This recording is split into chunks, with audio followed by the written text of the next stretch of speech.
આજથી નવા ફોજદારી કાયદા અમલમાં આવી ગયા છે।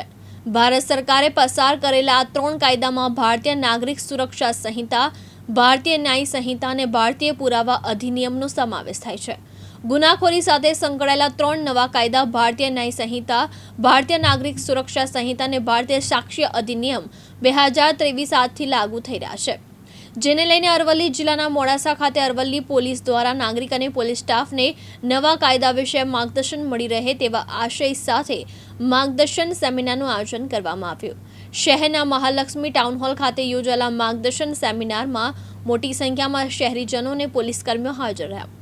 અંગ્રેજોના વખતમાં બનાવાયેલા આઈપીસી, સીઆરપીસી અને ઇન્ડિયન એવિડન્સ એક્ટની જગ્યાએ આ 3 નવા કાયદા અમલમાં મૂકવામાં આવ્યા છે।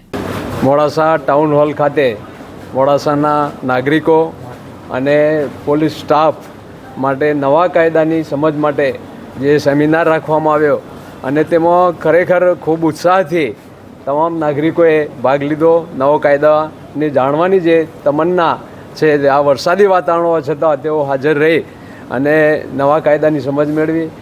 નવો કાયદો આજની મધ્યરાત્રિથી અમલમાં આવે છે અને તે માટે નવા કાયદામાં શી નવી જોગવાઈઓ છે, જૂના કાયદામાં જે જોગવાઈઓ હતી અને એમાં જે કંઈ ફેરફારો કરવામાં આવ્યા, ભારતીય ન્યાય સંહિતા કાયદો, એવિડન્સના કાયદા અને જે આ મેજર એક્ટના જે 3 મુખ્ય કાયદાઓમાં જે ફેરફારો છે તેની સમજ આપવામાં આવી અને તે સમજથી જે સામાન્ય નાગરિકોને ખાસ કરીને જે પોલીસ સ્ટેશને જઈ અને ફરિયાદ આપવામાં જે અગવડ પડતી હતી અને જે લોકો ફરિયાદ આપવા માટે જઈ શકતા નહોતા, તેઓ હવે ઇલેક્ટ્રોનિક્સ માધ્યમથી ફરિયાદ આપી શકશે અને તેનાથી ખૂબ જ ફાયદો થશે અને તે પોતે એનો અમલ પણ કરતા થવાની જે ઉત્સુકતા જોવા મળી છે એ ખરેખર એક આનંદનો વિષય છે। ઋતુલ પ્રજાપતિ, દિવ્યાંગ ન્યૂઝ, અરવલ્લી।